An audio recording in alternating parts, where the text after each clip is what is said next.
E essa aqui, hein, sobre o outro filho de Bolsonaro, Eduardo Bolsonaro. Ele foi anunciado como líder da minoria na Câmara numa tentativa de salvar o mandato, mesmo morando lá nos Estados Unidos, mesmo trabalhando por sanções contra autoridades no Brasil, mesmo apoiando, né, quando há um anúncio de tarifaço por aqui, aliás, batalhando para medidas desse tipo serem endurecidas contra o Brasil. Enfim, essa manobra aqui vai permitir que o deputado do PL de São Paulo se mantenha no cargo, apesar das faltas injustificadas. Por quê? Porque tem uma regra em vigor que isenta líderes partidários de justificarem as suas ausências. Olha só, conta pra gente, Gabriel Marques. A oposição na Câmara anunciou a indicação do deputado Eduardo Bolsonaro do PL de São Paulo para a liderança da minoria na casa. Eduardo vive atualmente nos Estados Unidos e chegou a se licenciar do mandato. Ele é investigado por ter pedido ao governo Donald Trump sanções contra o Brasil e retaliações ao ministro do STF, Alexandre de Moraes, responsável por condenação contra seu pai, Jair Bolsonaro. O anúncio foi feito pela atual líder Caroline de Toni e é visto como uma forma de evitar que Eduardo perca o mandato por excesso de faltas. Pelo regimento, líderes têm ausências justificadas em votações. Mesmo longe do Brasil, Eduardo vai continuar como deputado e será representado em plenário pela própria Caroline. Técnicos da Câmara, porém, afirmam que a indicação depende do aval do presidente da Casa, Hugo Mota. O excesso de faltas pode levar à cassação de mandato, mas a análise só acontece no próximo ano, o que empurra qualquer decisão para 2026. É interessante, né? Tem um ouvinte nosso, Rafa Chaves, mandou uma mensagem muito bem observada. Você sabe que todos os dias eu faço aqui o acompanhamento de quantos assuntos a gente consegue abordar ao longo do jornal, né? É quase uma mania, na verdade. No final das contas, acaba tendo pouca utilidade. Você fica contente, né? Hoje abordamos 20 e tantos assuntos. Em tal intervalo de tempo e tal. Bom, a gente já falou de 5 assuntos até aqui. E aí, ele fez um ótimo resumo, Rafa.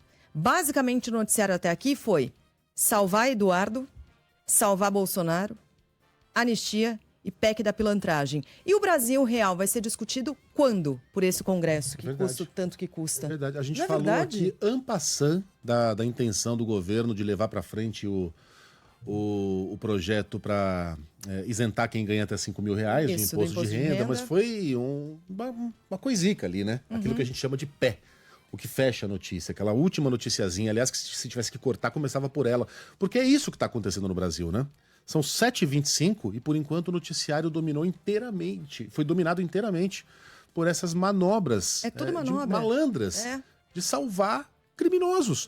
Olha, essa aí, o meu filho me vê revoltado com notícia, às vezes brigando com a TV, com o rádio, e pergunta para eu explicar para ele o que está acontecendo, e eu tenho que ter muito cuidado para não fazer com que as crianças lá em casa cresçam achando que no Brasil só tem bandido, que congressista é tudo pilantra, porque essa é a porta perigosa que permite a entrada de novos populistas no futuro, né? A gente não pode criminalizar a política porque existem aqueles que estão tentando trabalhar pelo Brasil e não é saudável que uma criança cresça acreditando que lá em Brasília só tem bandido, né? Cara, mas é difícil, viu? Você manter a fleuma e explicar de maneira fria alguns assuntos. Esse aqui do Eduardo, por exemplo, ontem saiu um editorial muito bom no Estadão, cujo título era "O que falta para caçar o Eduardo Bolsonaro?". O que falta? O que mais esse cara tem que fazer para que ele seja caçado? O cara tá lá trabalhando contra o Brasil, comemorando cada medida que nos torna um pouco piores, um pouco mais pobres, que nos cria mais dificuldades, que joga a nossa economia, aliás, não tem jogado, né?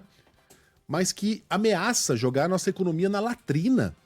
Ele já falou, ele disse com todas as letras que se tudo der errado e o Brasil se tornar uma terra arrasada, porque era esse o contexto da pergunta, ele ainda assim estará contente porque pelo menos estará vingado. E aí, não só esse cara não é caçado, continua sendo deputado, como ele se torna, entre aspas, mais deputado. Isso, um deputado líder. Mais importante. Isso. Agora ele é líder da minoria, sendo que ele não participa nem de votação remota, esse cara. Isso. Olha, que vergonha, hein? Mas eu não esperava outra coisa das pessoas ligadas a Eduardo. Me surpreende, mas também nem não muito, a postura de Hugo Mota, que simplesmente vê aquilo acontecendo e trata aquilo como se fosse algo natural. Ele disse que é algo atípico. Atípico. Nossa, uma coisa atípica. Atípico é quando sei lá, eu aperto o botão do controle remoto e a TV não liga. Nossa, que coisa atípica. Será que acabou a pilha? Eu preciso trocá-la? Isso não é uma coisa atípica, é uma maracutaia. Debaixo do bigode do Hugo Motta. E diz que tem que ver, tem que analisar, porque tudo é especulação, aguardaremos, sermos oficiados, e as coisas vão acontecendo. E Carolina Detone. Quanta dignidade, hein, Detone? Foi lá e ofereceu o seu cargo para o malandro ocupá-lo, lá dos Estados Unidos. O que você enxerga, Carolina Detone, quando você se olha no espelho, hein?